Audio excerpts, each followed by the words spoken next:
뉴욕 증시는 개장 초 유로존 재정 우려로 약세를 보였지만 장 후반 국제 유가가 상승하면서 에너지주의 강세로 반등했습니다.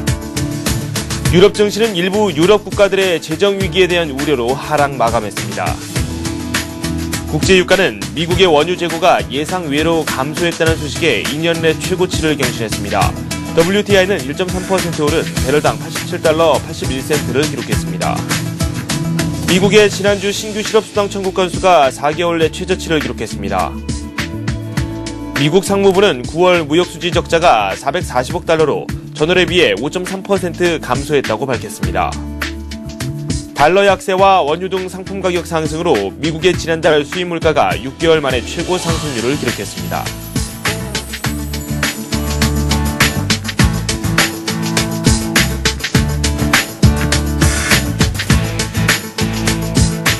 여러분 안녕하십니까. 굿모닝 익센 증시의 김종성입니다. 어제 우리 증시가 3년 내 최고치를 기록했습니다. 하지만 시장에는 불안한 그런 악재가 분명 있었습니다. 유로존에서 재정 우려가 또 나오고 있는데요. 이 때문에 유럽 증시는 급락했고요. 미국 증시 역시 장 초반 부진한 모습을 보여줬습니다. 후반부에 상승세를 기록하기는 했지만 그 폭은 상당히 미미했고요. 아직까지는 우려가 말끔하게 해소되지는 않은 상황입니다. 구체적인 내용 한번 살펴보도록 하겠습니다. 동양종금증권 장영철 과장과 함께하도록 하겠습니다. 안녕하세요. 네, 안녕하십니까.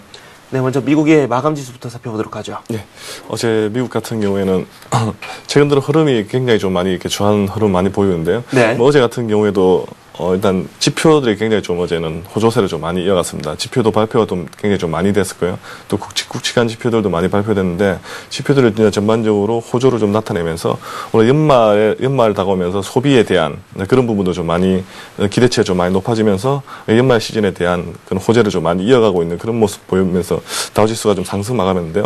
일단 뭐 자세한 건 이렇게 다우지수 차트 한번 보시면요. 일단 기술적으로 봤을 때 최근 들어가지고 다우지수도 굉장히 좀 급등세를 좀 많이 이어가고 있는데요. 네. 예전에 좀 위기가 좀 많이 왔던 전 고점 부분을 크게 갱신한 이후에 일단 시장 자체가 흐름을 계속 이렇게 지금 지켜주고 있는데요. 네. 글로벌 증시 자체가 굉장히 좀 유동성을 좀 많이 이어가면서 시장 자체가 좀 이렇게 큰 폭으로 반등을 많이 했습니다. 코스피 지수도 마찬가지고요. 네. 다우지수도 전 고점 이후를 충분하게 지금 이제 뛰어넘고서도 아직까지 견조하게 좀 지지를 하고 있는 모습인데요. 최근 들어 뭐 양적 완화 정책에 대한 그런 부분이 그 불확실성 부분이 많이 좀 이렇게 부식되면서 그런 부분에 대해서 투자자들에 대한 매수 관심도가 좀 많이 높아지지 않나 그렇게 보여지고요. 그리고 향후 또 연말 시즌에 이제 계속 다가오면서 큰 그 소비에 대한 성수기 시즌에 대한 그 실적 개선감이 증시에 좀 많이 남아있지 않나 그런 부분에 일단 상승 기조를 많이 따라가고 있는데요. 특히 뭐 어제 같은 경우에는 그게 특히 뭐 중국에서 지급 준비율을 인상하는 그런 게 이제 기습적으로 발표가 되면서 네. 장 초반 그 글로벌 증시가 좀 약간 좀 딱딱하게 이어지지 않을까라고 좀 많이 예상을 했는데요. 네. 뭐 지금 현재 뭐 글로벌 증시의 흐름 자체가 통화를 굉장히 좀 많이 풀고 있는 그런 상황에서 네. 어제 중국 같은 경우는 오히려 지급 준비율을 인상을 시킴에 따라 가지고 시장에 좀 풀렸던 오히려 통화를 좀 많이 흡수하는 그런 정책을 좀 많이 펼쳐갔던 게 네. 시장을 좀 약간 시장에 좀 약간 반등세를 좀 꺾는 그런 정책 중에 하나였는데요. 일단 뭐 시장에서 평가하는 부분 자체는 굉장히 좀 이렇게 미비한 수준으로 일단 많이 평가를 하고 있는 부분이고요. 네. 중국 같은 경우는 워낙 통화량이나 이게 자금 자체가 좀 많이 시중에 많이 풀려 있다 보니까 그런 걸 일부 해소하는 수준으로 지급 준비율을 인상하지 않았나는 게 일단 전문가들의 좀 중론으로 좀 판단할 수 있을 것 같습니다. 네. 과연 금리 인상으로 이어질지 그 부분도 저희가 살펴봐야 될 것 같고요. 그리고 또 우리 시장에 미치는 영향력이 어느 정도인지 우리 시장에서도 금리와 관련된 언급이 있을지 그 부분을 한번 잘 지켜봐야 될 것 같다는 생각이 듭니다.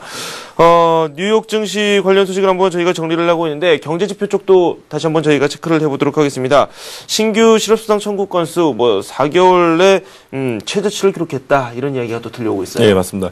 일단 신규 실업수당 청구 건수 같은 경우에도 주간 단위로 발표되는 지표지만 굉장히 좀 지표 중에서는 최근 들어가지고 굉장히 좀 네. 중요한 지표 중에 하나인데요.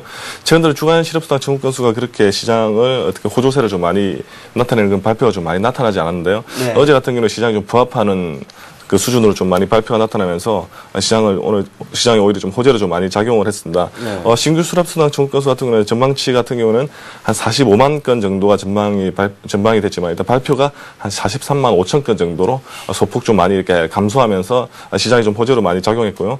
그다음에 변동성이 좀 많이 축소됐던 4주 평균치를 보더라도 43만 6,500건 정도로 나타나면서 네. 시장 전반적으로 실업수당 청구 건수 자체가 좀 많이 감소했던 모습이 많이 나타나는데요. 네. 이게 하반기 들어가지고 이 서비스업이라든지 그런 쪽에 대한 그 잡 수요가 좀 많이 늘다 보니까 네. 잡에 대한 공급도 좀 많이 늘다 보니까 좀 많이 일어났던 그 현상 중에 하나인데요.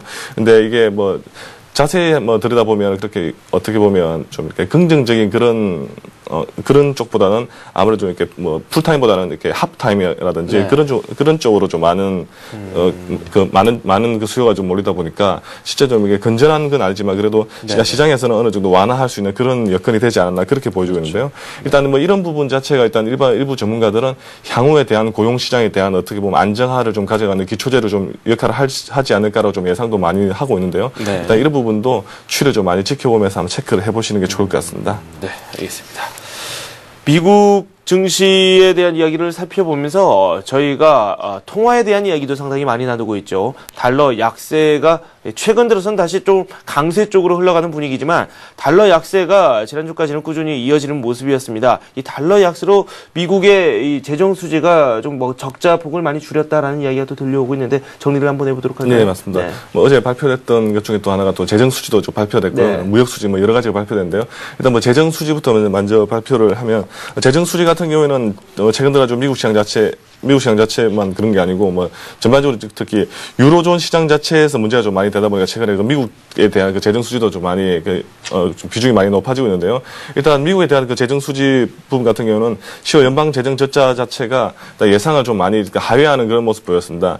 실제로 재정 적자 같은 경우는 한 1,400억에서 한 1,480억 달러 정도로 재정 적자를 폭을 좀 예상을 했었는데요. 근데 실제로는 1,404억 달러 정도로 나타나면서 오히려 시장을 부합하는 것 아니면 시장 부합보다는 소폭 많이 이렇게 감소를 하는 모습 네. 보이면서 이제 시장 자체를 좀 많이 안정을 찾았는데요. 네. 준비한 뭐 그래프 보시면 그 준비한 차트는 예, 보시면요. 일단 뭐 어제 같은 경우는 뭐 재무부가 일단 발표했던 게 일단 지난달 그 기준치로 해보면 지난달 같은 경우는 마이너스 한 345억 달러 정도로 일단 적자폭이 나타났는데 이번 달을 보면 실제로 뭐 평균치보다는 소폭 평균치보다는 많이 좀 이렇게 감소했지만은 실제로 한 1,000억 달러, 1,400억 달러 이상 좀 나타나면서 우리 시장에 대한 우려가 좀 나타나지 않느냐라고 또 분석을 할 수 있는데요. 일단 미국 같은 경우는 10월 달이 회계 기준이 우리나라도 마찬가지지만 10월 달에 새로운 또 4분기에 대한 회계 기준이 지나가다 보니까 그런 부분에 대한 그 세입이 좀 많이 늘어나다 보니까 재정 지출이 좀 많이 늘어난 걸로 나타나는데요.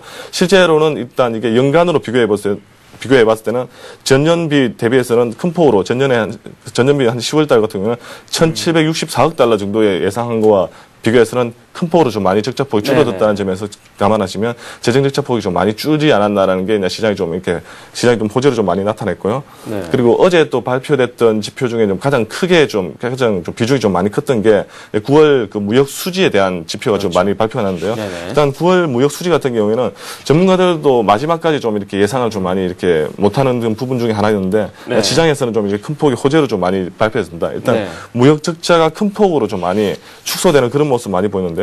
일단 실제로 9월 그 무역 수지 같은 경우에는 전망을 약 한 450억 달러 정도로 적자로 좀 많이 봤었는데 실제로 한 440억 달러 정도의 적자폭이 오히려 좀 상향되면서 시장이 좀 호재로 좀 많이 나타났습니다. 이거 같은 경우는 뭐 아나운서님께서 말씀드렸다시피 그 달러에 대한 그런 부분 때문에 달러 약세와 달러 강세 부분, 달러 약세 부분 나타내는 때문에 오히려 오히려 수입보다는 수출 부분이 좀 많이 증가하면서 이런 부분이 좀 많이 적자폭이 좀 많이 감소했던 게 시장의 특징인데요. 이 부분에 대해서도 시장에서 굉장히 좀 크게 호재로 좀 많이 작용했던 게 좀 사실이고요. 특히 뭐 다른 부분보다는 뭐 중국 대비한 그 무역 적자폭 같은 경우에는 8월 달에 한 280억 달러고 지난달에 한 270억 달러 정도로 소폭 감소했던 게 오히려 시장에서 좀 많이 좀 이렇게 호재성으로 좀 작용하지 않나 그렇게 보여지는데요. 뭐 미국 같은 경우 전통적으로 중국에 대해서는 무역을 해가지고 한 번도 이렇게 어떻게 보면 이익을 보지 이익이라는 표현은 좀 그렇지만은 어떻게 보면 그런 뭐 수출입 대비했을 때 이익을 한 번도 본 적이 없기 때문에 네. 이제 이런 부분 자체가 우리 시장에서는 미국 경제 좀 많이 좀 이렇게 중국 경제 대비 좀 많이 다시 또 살아나지 않나라고 많이 전망하고 있는 게 네. 어제 시장이 좀 특징이 아니었나 그렇게 보여집니다. 네, 이 재정 적자뿐만 아니라 이 무역 적자 역시 감소를 했다 소식을 좀 정리를 해봤습니다. 좀 뭐 재정 적자, 그다음에 무역 적자 이렇게 좀 복잡한 내용들이 계속해서 많이 나오고 있는데. 이번에는 저희가 또 다른 경제 지표죠. 수입 물가가 6개월 만에 최고치 상승률을 또 기록했다는 소식이 들어왔습니다. 물론 뭐 달러 약세도 있겠지만은 여기에 또 상품 가격의 강세를 보였기 때문이지 않겠습니까? 네, 맞습니다. 네. 일단 뭐 가장 컸던 게 달러 약세에 대한 그런 부분이었는데요. 일단 네. 뭐 양적 완화 정책 자체가 지금 시중에 통화량이 많이 공급되다 보니까 달러 약세를 당연히 촉발할 수밖에 없었던 그 상황이고요. 달러 약세가 많이 촉발되다 보니까 이 상품 가격들이 덩달아 좀 상승하는 그런 모습 보이는데요. 뭐 최근 흐름 뭐 보시면 알다시피 뭐 금값이라든지 그런 뭐 비금속이라든지 비철금속에 대한 상품 가격부터 시작해가지고 네. 여러 가지 물가 자체가 전반적으로 좀 상승을 좀 많이 했던 게 사실입니다. 그런 부분 때문에 그 수출입 물가도 좀 많이 증가를 했었는데요. 일단 뭐 시장에서 가장 우려되는 게 수출입 물가라든지 상품 가격이 상승하면서 우리 인플레이션 효과를 좀 많이 발휘하지 않느냐라는 그런 우려가 좀 많이 나타났는데요. 실제로는 일단 뭐 정부를 분석했던 게 기대 인플레이션 같은 경우에는 실제로 명목 인플레이션이랑 그다음 기대 인플레이션 자체가 실제 발생했던 인플레이션이랑 좀 비슷한 수준으로 가기 때문에 인플레이션까지 촉발할 수 있는 그런 경제 상황까지는 좀 안 갔던 것 같고요.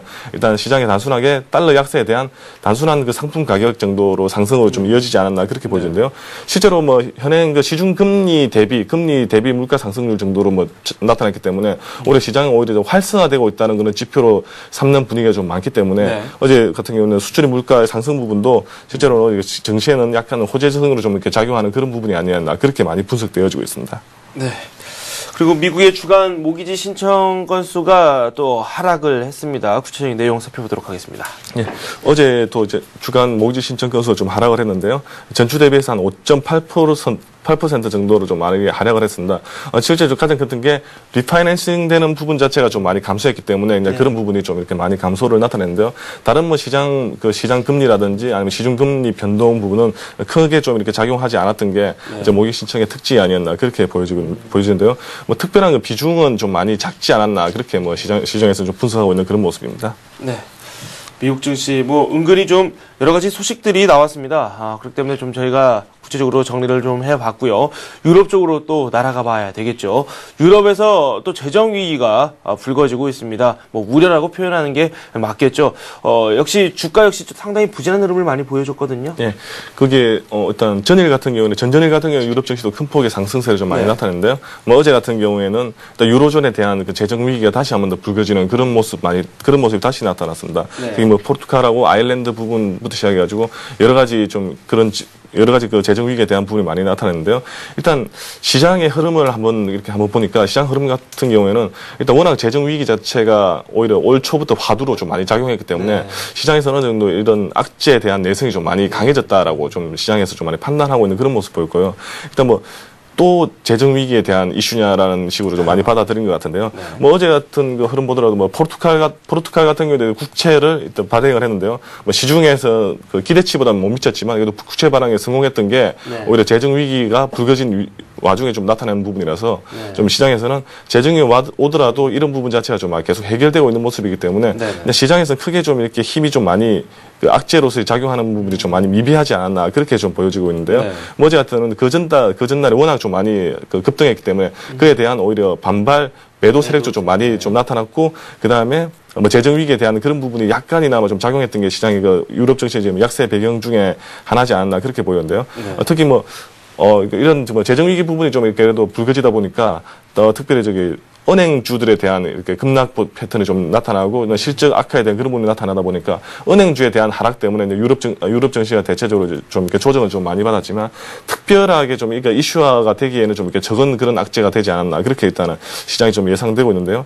일단 뭐 순조롭게 그 포르투갈에 대한 국채가 발행됐던 그런 부분하고 그다음에 아일랜드부터 시작해가지고 또 그 발행될 국채에 대한 그런 부분도 일단 긍정적으로 좀 많이 전망되고 있기 때문에 이런 부분도 이제 시중에서 재정 위기가 많이 불거질 때마다 그 정부 차원에서 일단 국채라든지 다른 통화 수단 자체를 좀 많이 확보를 하면 통화 정책을 좀 확보를 하다 보면 이런 부분도 좀 이렇게 많이 완화되지 않을까 일단 그렇게 기대를 좀 해봅니다. 네. 유럽 위기와 관련된 소식은 항상 저희가 들려드리다가 최근 들어서 그런 이야기를 많이 해드리지는 않았습니다. 다시 한번 이야기가 나오고 있는데 이게 또 위기로 이어져서는 안 되겠죠. 한번 저희가 예의주시하고 잘 지켜보도록 하겠습니다. 상품 가격도 한번 살펴보도록 하겠습니다. 국제 유가가 상당히 많이 올랐어요. 예, 맞습니다. 네. 일단 그 양적 완화 정책에 대한 그런 부분도 좀 많이 반영이 좀 많이 된 것 같고요. 네. 특히 어제 같은 경우는 주간 원유 재고 보고가 발표가 됐는데 네. 주간 원유 재고 보고 자체도 그 감소폭이 큰 폭으로 좀 많이 완화되다 보니까 이제 시장에서는 유가에 대한 그 반등 매수세 좀 많이 나타났는데요. 어제 같은 경우는 국제 유가가 배럴당 한 1.09달러 정도, 퍼센테이지가 1.3% 정도 상승하면서 국제 유가가 87.81달러로 견조하게 90달러 선을 지금 계속 육박하고 있는 모습 보이는데요. 네. 일단 국제 유가가 꾸준하게 좀 상승하고 있는 모습이 이제 시장에서는 오히려 좀 이렇게 좀 긍정적인 모습을 좀 많이 받아들여지고 있는데 일단 유가 자체가 유가에 대한 그 국제 유가를 기준으로 하는 그 기업들에 대한 그 유가에 대한 부담은 좀 많이 늘고 있지만은 네. 예전에 우리가 작년 후반이라든지 그런처럼 이렇게 항공주에 대한 그렇게 항공주에 대한 그 대란 사태까지 네. 그 유가는 발휘하지 않을 것 같고요. 일단 긍정적인 흐름을 좀 많이 패턴을 나타낼 것 같은데 일단 시장에서는 전망치가 한 60불 후반에서 한 90불 초반까지는 기업 성장에 대한 원동력이 될 수 있는 그런 유가 수준이기 때문에 일단 우려를 좀 많이 나타나지 않고 오히려 긍정적으로 좀 많이 나타내는 게 좀 많이 특징이 아니었나 그렇게 보여지고요. 네. 또 어제 같은 경우는 금값 같은 경우에도 한 0.8% 정도 상승했습니다. 사상 최고치를 지금 현재 상승을 하고 있는데요. 한 1,399.3달러 정도, 1,400불을 육박하고 있는 그런 모습 보이는데 이 금값에 대한 좀 최근 들어 금값도 계속 상승함에 따라서 금에 대한 파생 상품 가격까지 좀 계속 상승하는 모습 보이는데요. 네. 이 부분이 대한 일부 전문가들은 금값에 대한 과잉 오히려 초과되는 그런 부분 때문에 좀 이렇게 우려를 좀 많이 나타내고 있지만 이런 부분도 한번 추이를 좀 지켜봐야 될 것 같고요. 네. 그리고 이제 달러 같은 경우도 1개월 그 달러 인덱스가 1개월 고점을 좀 많이 찍고 상승폭을 좀 많이 축소를 좀 많이 나타내는 게 네. 시장의 좀 특징인데 이 부분이 달러 약세에 대한 배경보다도 양적 완화에 대한 그런 부분이 좀 많이 흐름이 나타나지 않나 그렇게 보여지는 게 좀 시장의 특징인 것 같습니다. 네. 지금까지 상품 시장에 대한 이야기까지 나눠봤고요. 마지막으로 오늘 밤 발표되는 주요 내용들을 한번 정리를 해보도록 하겠습니다. 기업들의 실적, 이제 몇몇 기업밖에 실적을 발표하지 않네요. 예, 맞습니다. 네. 일단 시장에서는 기업 실적에 대한 부분도 오히려 올 하반기 오히려 연말에 대한 그런 연말에 대한 기업 실적들이 대부분 이렇게 많이 상승할 것으로 예상되기 때문에 네. 우리 연말 시즌을 좀 많이 맞이하고 있는 그런 부분인데요. 일단 그 3분기 실적 그 시즌 마감에 맞춰가지고는 내일 발표되는 게 일단 비디오 카메라로 예전에 그래픽 카메라 좀 유명한 기업입니다. 이거 엔비디아가 일단 실적을 발표할 예정이고요. 그다음 네. 월트 디즈니, 그다음 콜스가 발표될 예정인데, 근데 시장에서 시장 전망치가 좀 이렇게 예상으로 좀 많이 부합되는 수준으로 좀 많이 나타날 것 같고요. 네. 특히 엔비디아 같이 대형 IT 기업 같은 경우에는 애플에 대한 그 매출이 좀 워낙 많이 늘다 보니까 엔비디아 같은 경우는 실제에 대한 시장 실적 전망치가 좀 약간 소폭 감소할 것이라고 일단 시장이 좀 많이 좀 전망되고 있고요. 네. 그다음에 내일 발표될 지표 같은 경우에는 일단 내일이 제양 군인의 날이라 미국 제양 군인의 날이기 때문에 다른 그 지표 발표는 일단 쉬는 것으로 그냥 그렇게 보여집니다. 네, 알겠습니다. 지금까지 동양종금증권의 장영철 과장과 함께 글로벌 증시 상황 점검을 해봤습니다. 고맙습니다. 네, 감사합니다.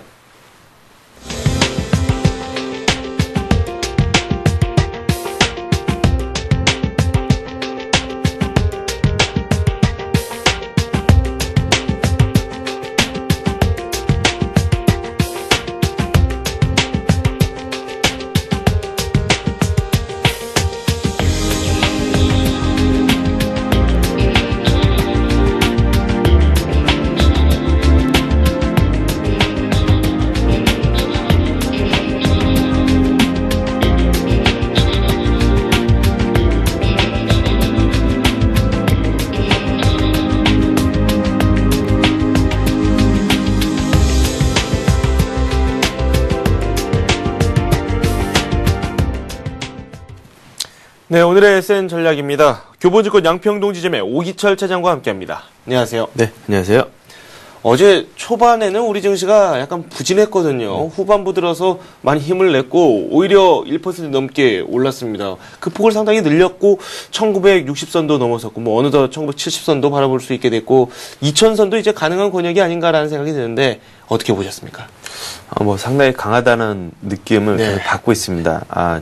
제가 월 초에 이제 1980선까지 11월 달 지수를 일단 말씀을 드렸는데요. 네. 이런 기세라고 하면 바로 2,000선까지도 돌파 가능하지 않을까 하는 그런 생각이 있습니다. 네. 그동안 좀 쉬었던 자동차 업종들이 다시금 시장의 주도주로 나서면서 지수 상승을 견인하는 모습이었고요. 다만 이제 아쉬운 점이 있다고 하면 개인 투자자들의 그러한 상승폭 종목들은 네. 크지 못했다는 점들이 좀 아쉬울 것 같습니다. 네. 최근에 지금 선택과 집중이 계속적으로 이루어지고 있는 상황이기 때문에 어제도 보면 시가총액 상위 종목들 중심으로 외국인들이 선호하는 종목들 위주로 올라가는 그런 상황이었기 때문에 네. 지수는 올라가지만 개별 종목들은 가지 못하는 그런 양상들 네. 이렇게 명암이 상당히 엇갈리는 그런 시장들이 흐름들이 계속 이어지고 있습니다. 그렇기 때문에 지수는 뭐 당분간 계속적으로 그 수급의 힘에 의해서 올라갈 수는 있겠지만 네. 종목의 못 올라가는 종목들은 지수가 올라간다고 따라 올라가는 그런 흐름은 아닐 것으로 당분간 보여집니다. 잘 가는 종목 위주로 간다 이런 말씀이신 거죠. 네. 그렇다면은 지금 뭐 1980선까지 최초에 바라보셨다고 이렇게 말씀을 해주셨는데 뭐 이쯤 되면 약간 수정이 가능한 부분이 아닌가요? 일단은 뭐 수정이 가능할 수도 있겠는데요. 네. 뭐 그렇게 수정할 필요는 없을 것 같습니다. 네. 왜냐하면 뭐 지수 1980선에서 조금 더 오버슈팅돼서 뭐 2000선을 도달을 할 수는 있겠지만 네. 일단은 오늘 같은 경우 이제 G20 그 회의를 좀 마치고 이제 이번 주에 이제 이벤트가 끝나지 않습니까? 네. 이런 중요한 이벤트들이 거의 다 마무리되는 국면이기 때문에 지수의 단기적인 급등 그런 거에 대한 부담감도 있기 때문에 네, 네. 뭐 오히려 올른다기보다도 그 네. 정도 선에서 네. 일단은 좀 바라보시고 좀 대응하시는 게 네. 낫지 않을까 하는 생각입니다. 네. 그만큼 변수들이 많이 있습니다. 차근차근 하나하나씩 살펴보도록 하겠습니다. 옵션 만기일도 기다리고 있고요. 그리고 또 지난밤에 뭐 중국에서 지준율 인상도 있었고 참 여러 가지 이야기가 있었는데 변수들을 한번 다 모아보는 게 좋을 것 같아요. 예. 일단은 그 오늘 이제 옵션 만기일인데요. 뭐 대체적인 평이 긍정적으로 좀 넘어가지 않을까 하는 그런 생각들입니다. 네. 지난 10월 만기 이후 매수 차익 잔고 청산이 좀 이뤄졌고요.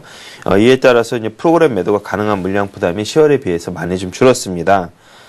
일단은 차트를 한번 보시겠는데요.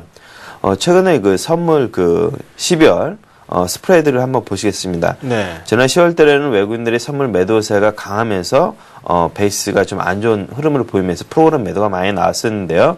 최근에 외국인들이 현물 매수세가 강하게 유입이 되면서 스프레드가 다시 양호한 흐름으로 보여주고 있습니다. 그렇기 때문에 오히려 오늘 옵션 만기일에는 프로그램 매도보다 프로그램 매수가 유입될 가능성이 좀 더 많아지는 그런 흐름을 나타낼 것 같습니다. 다만 네. 오늘 뭐 지수가 강하게 빠진다 그러면 프로그램 매도가 더 수반이 될 수 있기 때문에 네. 그것은 장중의 흐름을 좀 지켜보셔야 될 것 같고요. 현재까지의 상황은 오히려 프로그램 매도보다는 매수가 좀 더 들어올 수 있는 그러한 여건이다. 그렇기 때문에 오늘 옵션 만기일에 대한 그런 부담감은 그렇게 크지 않겠다. 일단 그렇게 보실 수 있을 것 같습니다. 네, 옵션 만기일에 대해서는 부담이 그다지 크지는 않다라고 말씀을 해 주셨습니다.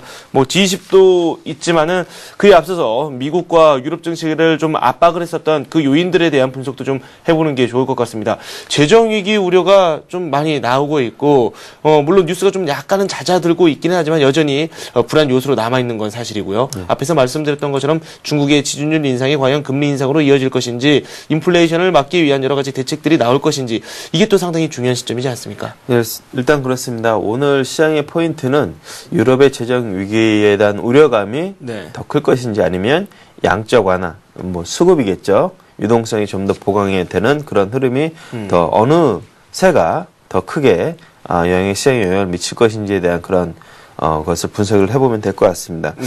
유럽의 재정 위기 재현 우려의 가능성에 대해서 시장은 좀 그다지 그렇게 크게 우려하는 것은 아닌 것 같습니다. 네. 일단 어제 그 미국 시장에서 발표됐던 실업률이라든가 여러 가지 경제 지표도 양호하게 나타난 상황이기 때문에 그런 우려감들을 오늘 좀 더 그 반감시킬 수 있는 그런 모습일 것 같고요. 유럽 시장이 전일 한 1% 이상 일단 빠지긴 했지만 네. 미국 시장 같은 경우는 다시 빠지다가 견조하게 플러스권에서 마무리가 됐기 때문에 네. 그러한 측면들은 좀 상쇄가 된다고 본다고 하면 뭐 우려감은 좀 이렇게 크지는 않을 것으로 다만 이제 지수가 이제 급등을 했기 때문에 어제 야간 선물 같은 경우는 미국 시장이 올랐음에도 불구하고 좀 소폭 하락을 했더라고요. 네. 그렇기 때문에 국내 증시에는 오늘 소폭 조정이 나타날 가능성도 염두에 두셔야 될 것 같습니다. 네. G20 재료도 분명 있다. 앞에서 그렇게 말씀을 드렸는데 저희가 이 향후 재료들도 조금씩 준비를 해야 되지 않을까라는 생각이 들어요. 중국에서 지준율 인상 이야기를 내놨기 때문에 기준금리 인상 논의가 분명 있을 수도 있을 것이고 우리 시장에서는 과연 금통위에서 기준금리를 인상할지 안 할지 거기에 또 초점이 모이거든요. 예, 최근의 흐름을 본다고 하면 다음 16일 날은 아마 금리 인상을 네. 하지 않을까. 네. 지금 세 번째인데요. 네. 9월달, 10월달 못했고 이제 11월달 마지막 남은 기회인 것 같습니다. 네. 뭐 이런 그 여러 가지 요인들이 복합적으로 계속적으로 작용을 하고 있기 때문에 환율을 인상을 하느냐 마느냐에 대한 그런 딜레마들이 여러 가지로 작용을 하는 것 같습니다. 네. 그렇지만 이제 그러한 단초들을 좀 제공하는 것들이 여러 아시아 국가들에서 금리 인상을 하고 있고요. 네. 또한 어제 그 중국 인민은행에서 지준율을 0.5%포인트 인상을 하면서 국내 시장에 대한 그런 금리 인상에 대한 명분을 실어주고 있다는데 좀 포커스를 두셔야 될 것 같습니다.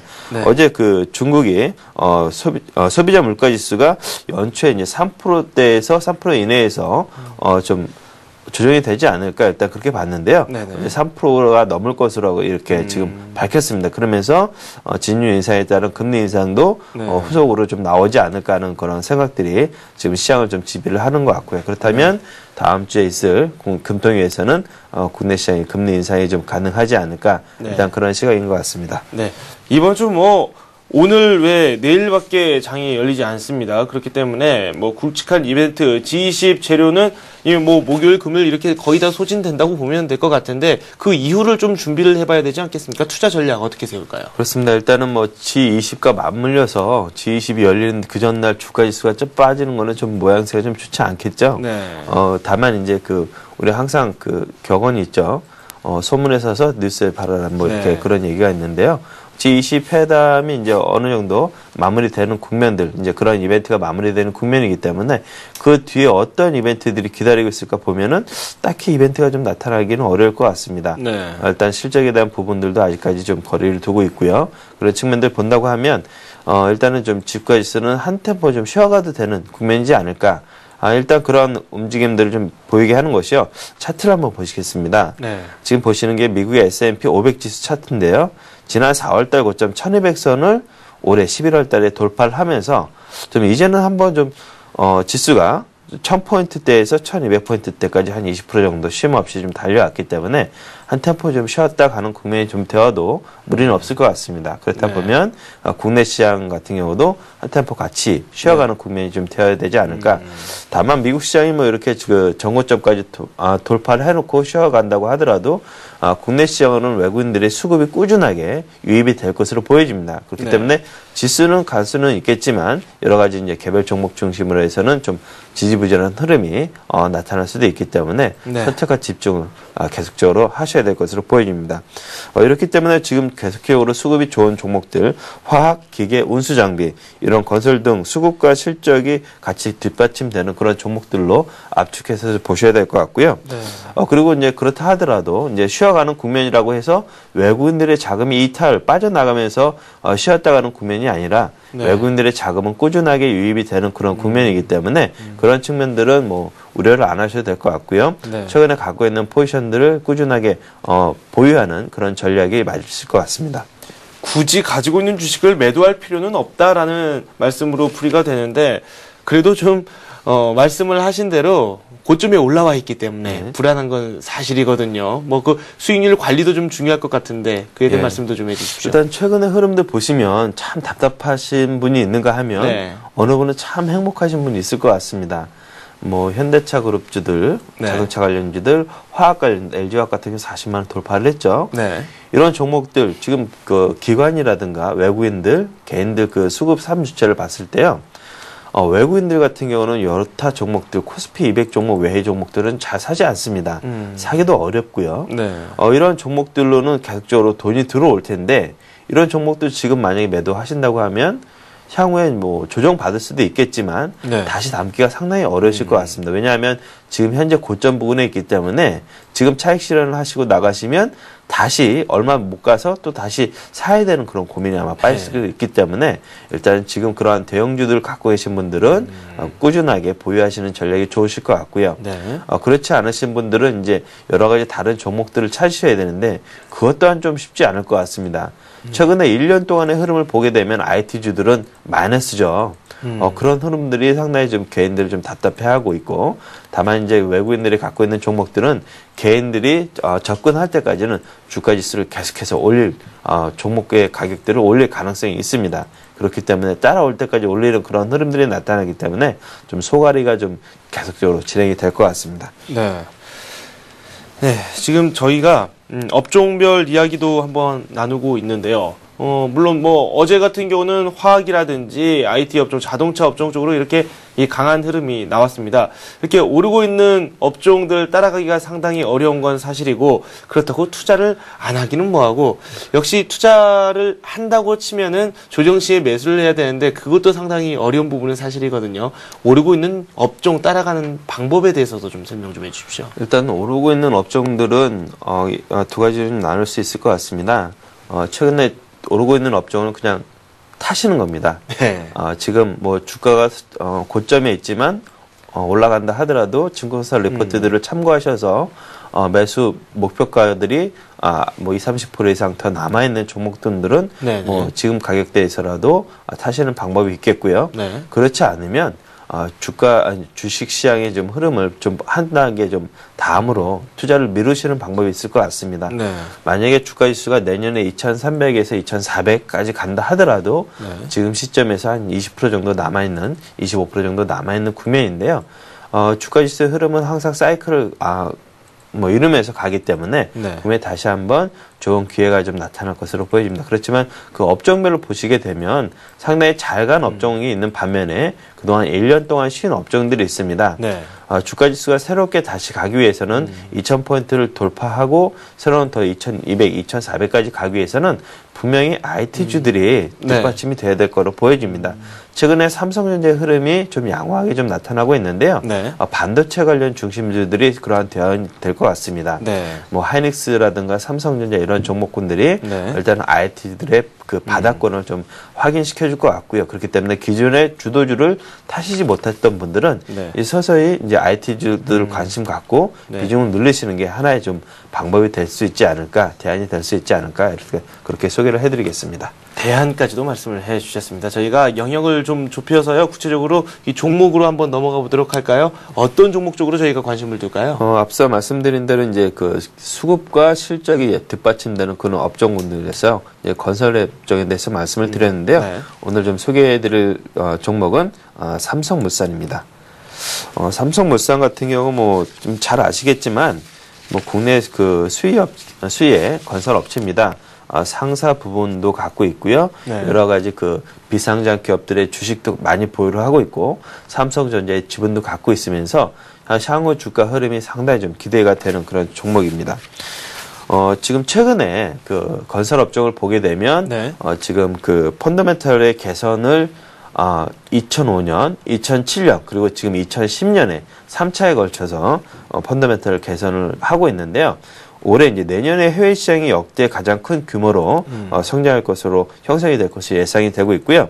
최근에 뭐 PF라든가 그 부실 자산 그런 것들이 이제 어느 정도 마무리 단계에 좀 들어왔다. 네. 오히려 지금 해외 시장에 크게 투자를 할 수 있는 그런 상위 업체들, 상위 건설 업체들, 뭐 GS건설이라든가 대림산업, 삼성물산 이런 쪽에 오히려 더 포커스를 맞춰서 좀 더 좋은 시장이 환경될 여건이 마련되고 있습니다. 또한 2011년이 되면 그 삼성물산 같은 경우 뚜렷한 실적 성장이 이어질 전망인데요. 네. 매출액과 영업이익이 올해보다도 13%, 27% 증가할 전망입니다. 이런 것들은 해외 시장에 대한 성장과 그 다음에 삼성그룹에 대한 그런 그 시장 확보 이런 것들이 가능하게 만들어줄 것 같고요. 네. 삼성전자, 삼성코닝 등 관계사 수주가 지속적으로 이루어질 수 있기 때문에 이러한 수익들도 안정적으로 계속적으로 이루어질 것으로 보여지고 있습니다. 네. 최근에 플랜트 사업 등의 해외 시장이 확대에 따른 장기 시장성도 확보를 이제 하고 있는데요. 네. 이런 것들을 본다고 하면 삼성물산에 대한 그런 흐름들은 당분간 좀 더 좋아질 것으로 보여집니다. 네. 기술적인 내용도 한번 저희가 같이 검토를 해보면 좋을 것 같아요. 일단 한번 네. 차트를 한번 보시겠습니다. 지난 그 삼성물산이 올해 이제 1월 달에 65,000원대를 돌파하면서 가장 고점을 찍었었는데요. 네. 이후에 이제 67,000원대가 이제 그때 이제 그 종가상 고점은 아니었었지만 네. 장주 고점이 67,000원 부근이었었습니다. 네. 그 자리를 이제 돌파를 하는 그런 그 주체가 여기 보시면 이제 기관들이 이 자리를 돌파를 시키는 그런 주체로 나서고 있습니다. 네. 그렇다면 최근에 이제 7만 원대로 올랐었는데요. 최근 가격대로는 가장 고점이고요. 네. 지금 월봉으로 한번 보시게 되면 7만 원대가 상당히 중요한 자리라는 걸 볼 수 있습니다. 2007년, 2008년에 7만 원대에서 돌파를 시도하다가 네. 밀리는 그런 모습을 보였는데 이제 7만 원대 안착하게 되면 그 위로 매물대가 별로 없습니다. 네. 그렇기 때문에 주가 지수는 가격은 일단은 이 7만 원대가 안착하는 모습을 보인다고 하면 네. 이제 8만 원, 9만 원대를 돌파를 시도하는 그런 네. 모습이 나타날 것으로 예상이 됩니다. 네. 최근에 그 삼성 엔지니어링에 있었던 정현주 그 사장이 삼성물산으로 부임을 하면서 최근에 주식을 좀 사는 그런 흐름을 보였었죠.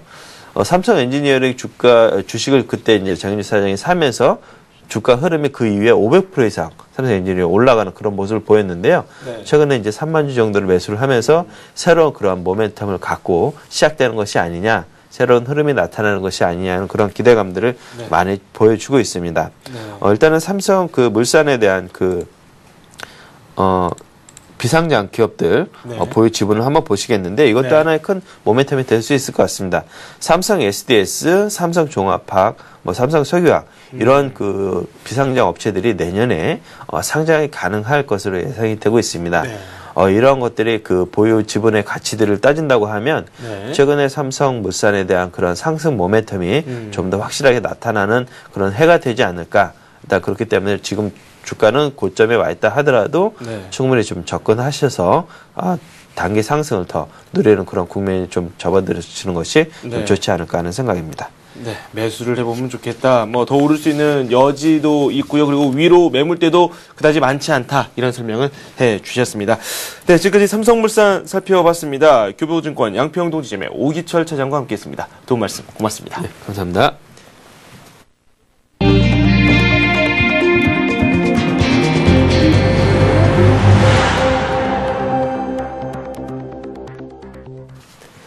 네, 주요 경제 소식 살펴보도록 하겠습니다. 서울경제신문 증권부의 서은영 기자와 함께합니다.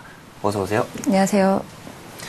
네, 한미 FTA 타결이 임박했다. 그렇게 뉴스가 상당히 많이 나오고 있기는 네. 한데 이게 말이 타결이 임박을 했지 실질적으로 테이블에 앉아 있는 사람들은 네. 그런 느낌이 전혀 안 들 것 같아요. 네, 오늘 이 시간 정도면 좀 합의안을 좀 어느 정도 소개해드릴 수 있지 않을까 네. 이런 생각을 했었는데 좀 계속 난항을 거듭하고 있는 모습입니다. 지금 어제도 역시 추가 협상이었죠. 김종원 통상교섭본부장과 론커크 미국 무역대표부 대표가 네. 사흘째 회담을 가졌는데요.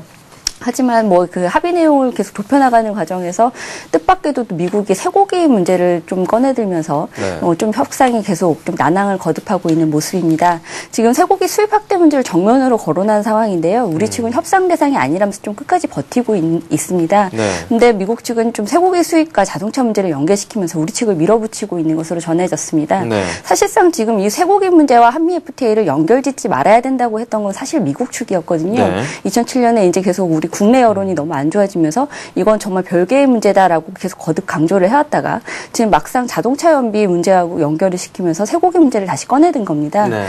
지금 자동차 같은 경우에는 우리 측이 어느 정도 양보를 하면서 내용이 좀 나왔는데요. 한국 정부는 오는 2015년부터 리터당 17km로 연비 기준을 강화하고 온실가스 배출량을 140g per 킬로미터로 제한할 방침이지만 현재 차종별 연간 판매 대수가 3,000대도 안 되는 미국산 자동차를 좀 예외로 인정받을 수 있게 된 셈입니다. 네. 하지만 뭐 지금 미국 측도 얘기하고 있는 사항이 좀 한EU FTA급으로 좀 맞춰달라라는 건데요. 네. 제3국에서 수입된 자동차 부품의 관세 환급 상한을 5%로 제한하는 방안을 얘기를 하고 있는 겁니다. 근데 여기에 대해서는 좀 아직 양쪽 모두 팽팽하게 맞서고 있는 상황입니다. 네. 참 어렵네요. 이 협상 테이블에 앉아 있는 분들은 얼마나 답답할까요? 지금 국민들이 지켜보고 있기 때문에 그런 부담감 더할 것 같다라는 생각이 듭니다. 그리고 또 하나의 중요한 이벤트 드디어 오늘부터 또 시작이 됩니다. 네. G20 정상회의가 시작이 되는데 저희가 이 시간을 통해서 꾸준히 말씀을 드렸는데 조금 내용이 어려워서 이해가 안 되는 분들이 분명 많으실 것 같아요. 어떤 내용들이 오갈 것인지 그에 대한 브리핑을 잠깐 해주시죠. 사실 뭐 지금 나와 있는 것들 중에 가장 중요하다고 싶은 게 뭐 환율 그리고 또 결국에는 이제 보호무역주의 타파 뭐 이런 게 가장 굵직굵직한 사안들이 아닐까 싶습니다. 네. 근데 이제 뭐 이번에 구체적인 실천 방안이 담긴 뭐 액션 플랜이 나올 거다 뭐 이렇게 하지만 사실 뭔가 아주 큰 변화가 있을 거다 뭐 이런 기대를 다들 하진 않거든요. 이제 네. 다만 여기에서 뭔가 이제 이 코리아 이니셔티브라는 뭔가 진짜 아시아권에서는 처음으로 G20 정상회담을 유치한 국가로서 뭔가 진짜 실질적인 그런 합의안을 도출한다는 데 좀 정치적인 의미가 있지 않을까 싶습니다. 네. 지금 뭐 현재로서는 서울 액션 플랜 관련해가지고는 지금 구체적인 논의들이 계속 나오고 있는데요. 어떤 네. 내용들이 담길지 지금 최종 합의안을 만들고 있는 것으로 알려졌습니다. 근데 지금 이제 이번에 뭐 가장 좀 각광받고 있는 것이 지금 우리 정부가 G20 정상회의 의장국으로서 좀 강력하게 추진을 했던 이 코리아 이니셔티브가 좀 성과물로 꼽히면서 굉장히 이 리더십을 좀 더 이렇게 리더십이 좀 부각되지 않겠느냐 이런 네. 기대감들이 좀 있는 건데요. 지금 이제 이번 회담에서 가장 이슈가 되는 게 글로벌 금융 안전망인데 네. 1단계에서 좀 IMF 대출 제도 개선에 이어서 2단계로 IMF와 지역 안정망을 엮는 방안이 집중 논의되어 왔는데요. 네. 좀 회담 분위기를 보면 좀 회원국 간에서 지금 굉장히 공감대가 빠르게 형성이 되면서 굉장히 긍정적인 분위기가 나오고 있다고 합니다. 네. 이게 지금 이제 우리나라가 선진국과 개발도상국 사이의 다리가 돼서 이 개도국에 꼭 필요한 도움을 주고자 하는 좀 이런 개발 의제를 내놨기 때문에 좀 호응이 매우 높다는 건데요. 네. 지금 한국은 세계 채빈국에서 선진국 문턱으로 정말 삽시간에 올라간 성공적인 국가죠. 그래서 네. 우리가 가지고 있는 그런 성공적인 개발 경험을 좀 신흥국이나 개도국에 전해주면서 좀 가교 역할을 했다 이런 평가에서 좀 이제 한국이 이런 글로벌 리더십을 가진 국가 중에 하나로서 좀 굉장히 부각이 되는 기회가 되지 않나 뭐 이런 데 좀 의미를 네. 둘 수 있을 것 같습니다. 네. 이번에는 저희가 국회로 한번 넘어가 보도록 하겠습니다. SSM, 기업형 슈퍼마켓이라고 하죠. 이게 이 올 초에도 아주 뜨거운 감자로 대두되기도 했습니다. 국회에서 이 SSM을 규제하기 위한 그런 내용을 논의했다고 하는데요. 그만큼 골목 상권을 보호하겠다 이런 의지가 강한 것으로 현재 풀이가 되고 있습니다. 어떤 방안들이 나오는지 한번 소개해 주시죠. 네, 상당히 오래 끌었던 문제였죠. 근데 찬성률이 상당히 높았습니다. 네. 근데 이렇게 찬성률이 높을 거면 도대체 왜 이렇게 시간이 오래 걸렸던 건지 사실 좀 의문이 들기도 하는데요. 네. 그 내용을 살펴보면 이번 개정안에는 재래시장 반경 500m 내의 구간을 전통상업보전구역으로 지정해서 이 구역 안에는 대기업이 주도하는 SSM 직영점과 가맹점의 진입을 제한하는 내용입니다. 유통법은 지역 유통산업 전통과 역사 보존을 이유로 해서 중소기업청이 1,550여 개 재래시장 반경 500m 이내를 전통산업 보존구역으로 지정할 수 있도록 했는데요. 네. 이 지방자치단체에서 이 구역 안에 SSM 등록을 제한하거나 입점 조건을 부여해서 SSM을 규제할 수 있습니다. 지금 현재 대형 유통업체들이 이번 유통법 개정안 통과로 해서 좀 신규 출점 전략에 큰 차질을 빚을 것으로 보이는데요. 좀 과도한 규제라면서 반발을 하고 있는 상황입니다. 지금 현재 롯데, 신세계, 홈플러스, GS 리테일 등 빅4의 SSM이 지금 한 670여 곳 정도 되거든요. 네. 이 가운데 한 20% 안팎이 재래시장 근처에 출점 중인 것으로 알려졌습니다. 네. 게다가 지금 매년 한 6개 내지 8개 정도를 신규 출점을 해왔거든요. 근데 지금 이런 상황에서 유통법 통과로 해서 좀 새로운 점포들을 내는데 좀 적지 않은 제한이 있지 않을까 뭐 이런 점이 좀 예상이 됩니다. 네. 일단은 뭐 중소상인단체들은 환영을 하는 입장인데요. 뭐 일부 우려도 좀 나오고 있습니다. 사실 이 500m 입점 거리 규제로는 좀 시장과 무관한 골목 상권에 대해서는 좀 막을 수 없지 않느냐, 뭐 좀 너무 제한적인 거 아니냐, 뭐 이런 의견들도 나오고 있는 상황입니다. 네. 프랑스의 대표적인 생수 브랜드죠. 이 에비앙이 일본 기업으로 넘어갈 것으로 전망된다는 그런 보도가 나왔습니다. 구체적인 내용 정리를 해보도록 하겠습니다. 네, 월스트리트 저널 보도였는데요. 프랑스 식품업체 다농이 자사를 대표하는 브랜드 에비앙 등을 포함해서 생수 사업 부문을 일본 음료 기업에 매각한다는 내용이었습니다. 지금 뭐 한 50억 달러에서 한 70억 달러 정도 얘기가 나오고 있고요. 매수 기업으로는 기린홀딩스, 산토리, 아사히 등이 거론이 되고 있습니다. 그중에서도 좀 기린홀딩스가 가장 큰 관심을 보이고 있는 것으로 알려졌는데요. 사실 뭐 에비앙 등이 생수 사업 부문 넘기려고 했던 게 처음 있는 일은 아닙니다. 지금 뭐 에비앙은 200년 역사를 자랑하는 생수인데요. 1970년 다농의 인수를 럭셔리 상품의 입지를 다지면서 또 프랑스 국민 브랜드로 좀 부각이 됐었죠. 근데 실제로 지난 2005년에 코카콜라가 다농의 생수 사업 부문의 인수를 타진하면서 좀 자국 기업이 외국에 내다 팔리는 꼴이 되다 보니까 좀 내국 국민들은 이건 정말 자존심이다. 이것만은 안 된다. 막 이러면서 여론이 좀 굉장히 들끓어서 그때 매각이 무산된 적이 있었습니다. 그래서 이번에도 사실 좀 걸림돌이 좀 있지 않겠느냐 뭐 싶은데요. 사실 지금은 내부 여건이 너무 안 좋습니다. 지금 글로벌 금융위기로 지금 유럽 시장에서는 생수가 다 마치 좀 럭셔리 상품으로 좀 둔갑이 됐거든요. 그러면서 좀 소비가 계속 줄어들고 있는 상황인데요. 네. 그러다 보니까 지금 이제 뭐 생수 사업 부문을 계속 유지하기 어려운 실정인 거죠. 다농으로서는. 게다가 지금 세계 음료 시장의 11.7%를 차지하면서 1위를 고수하고 있다고는 하지만 이 판매 상승률이 다농의 다른 사업 부문인 유아식품이나 미용품 등에는 크게 못 미치는 상황입니다. 또 지금 일본을 좀 거점으로 해서 아시아 진출을 노린다는 그런 전략인데요. 지금 뭐 일본 업체들 같은 경우에는 굉장히 큰 관심을 보이고 있기 때문에 앞으로 뭐 어떻게 좀 진행이 될지 주목이 되는 상황입니다. 네, 그리고 3차 보금자리 주택 이 세 곳에 대한 소식이 들려왔습니다. 이 다른 1, 2차 때와는 조금 다른 내용도 분명 담겨 있는 것 같아요. 네.